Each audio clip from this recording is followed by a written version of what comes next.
Have you ever wondered why we struggle with loneliness?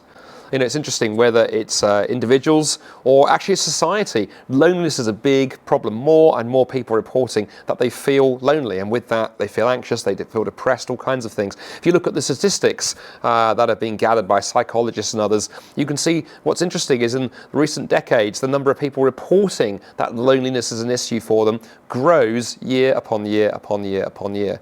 We are a society where more and more people are living on their own, spending most of their time on their own, dying on their own.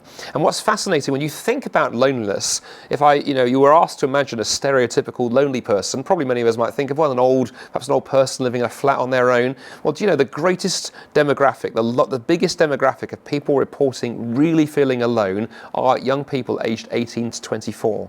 It's a mind-boggling figure when you think about it. But when I first read that in a newspaper article, I thought, actually, this resonates, because I spend a lot of my time on university campuses and with students. And actually, I hear this theme again and again and again, people feeling really lonely, even though they're surrounded by others. And in fact, I can think back to that age in my life, in my 20s, when I had wrestled with this issue from time to time. Actually, sometimes you felt the most alone when you were surrounded by other people. There were people around you, but there was no one you had a connection with. So loneliness is a growing issue. But it's interesting to explore, okay, why is it a growing issue? Yes, more and more people are feeling lonely, and that has a knock-on effect in terms of mental health and psychological health, and actually even physical health. If you don't experience real connection with other people, that has now been shown to be an indicator for causing physical health issues, not just mental ones. What's driving this?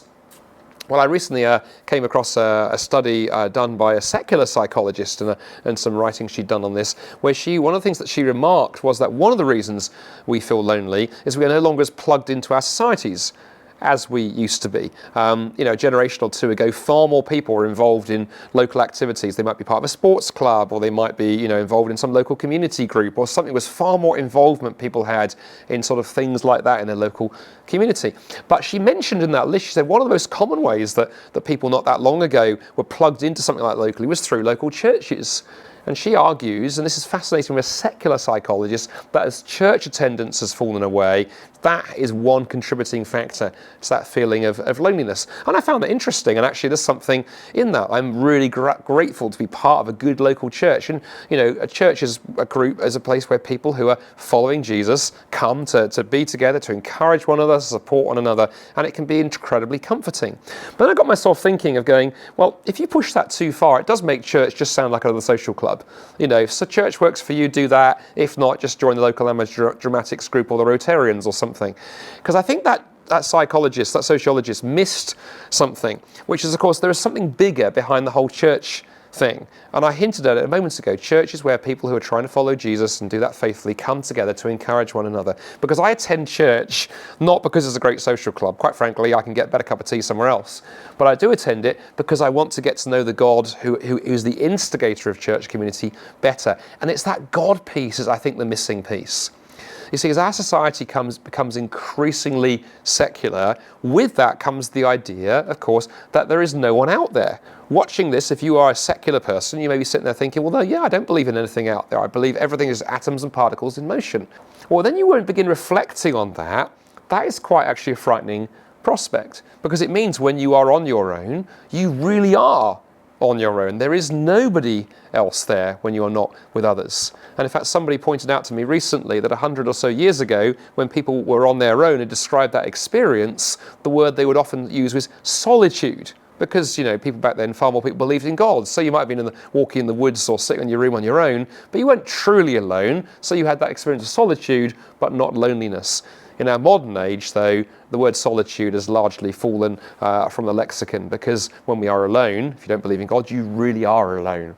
So what's the way back? How do we begin making some headway towards perhaps solving some of this? Well, I'm reminded of the fact that loneliness is talked about in the Bible, and in some surprising places. One surprising place is it's talked about in the story of Jesus. If you read the four Gospels, the four biographical accounts of his life, there is one particular moment where we're told that Jesus is lonely.